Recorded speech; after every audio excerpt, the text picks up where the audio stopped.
आप इस चैनल को जरूर सब्सक्राइब करें क्योंकि इस चैनल पे ऐसे ही वीडियो आते रहेंगे और साथ में बेल आइकन। एक बिगरी नाम के ऋषि थे। वो स्त्रियों को तुच्छ समझते थे। ऋषि बिगरी शिवजी को गुरु तुल्य मानते थे, परंतु माँ पार्वती को वो अनदेखा करते थे। एक तरह से वो माँ पार्वती को भी आम स्त्रियों की तरह साधारण और तुल्य ही समझते थे। महादेव जी ऋषि के मन की बात को जानते थे। वे बिगरी के इस स्वभाव से चिंतित और खिन्न थे। एक दिन शिवजी ने पार्वती से कहा, आज आज्ञा सभा में आप भी चलो। माँ पार्वती ने शिवजी के इस प्रस्ताव को स्वीकार किया और ज्ञान सभा में शिवजी के साथ विराजमान हो गई। सभी स्त्रीगण और देवताओं ने माँ और परमपिता को नमन किया और उनकी प्रदक्षिणा की और अपना अपना स्थान ग्रहण किया। किंतु बिगरी माँ और शिवजी को साथ देखकर थोड़े चिंतित थे।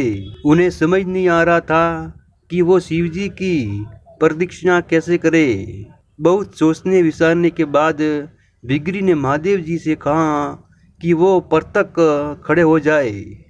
बिगरी के मन की बात शिवजी तो जानते ही थे। एक क्षण के लिए उन्होंने माँ पार्वती की तरह देखा।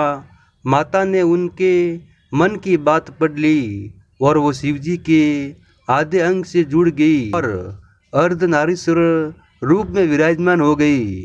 अब वो बिगड़ी और परेशान ऐसे में महादेव की प्रदक्षिणा कैसे करे। कुछ पल सोचने के बाद बिगड़ी ने एक राह निकाली। भंवरे का रूप लेकर शिवजी ने जटा की परिक्रमा की और अपने स्थान पर खड़े हो गए। माता पार्वती जी को बिगड़ी की ऐसी ओसी सोच पे क्रोध आ गया।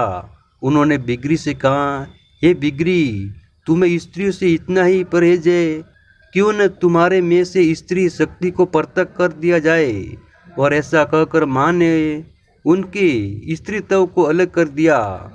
अब ऋषि बिगड़ी न तो जीवितों में थे न ही मृत थे।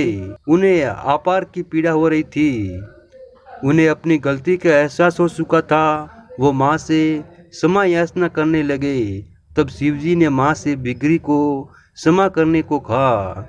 माँ ने उन्हें क्षमा किया और बोली, संसार में स्त्री शक्ति के बिना कुछ भी नहीं, बिना स्त्री के प्रकृति भी नहीं, पुरुष भी नहीं, दोनों का होना अनिवार्य है। और जो स्त्रियों को सम्मान नहीं देता वो जीने का अधिकार नहीं। आज संसार में अनेकों ऐसी सोच वाले लोग, उन्हें इस प्रसंग से प्रेरणा लेने की आवश्यकता है। वो स्त्रियों को उनका सम्मान न छीने, खुद जिए और स्त्रियों के लिए भी सुखद संसार की व्यवस्था बनाए रखने में योगदान दे। सदैव प्रसन्न रहिए, जो प्राप्त है पर्याप्त है।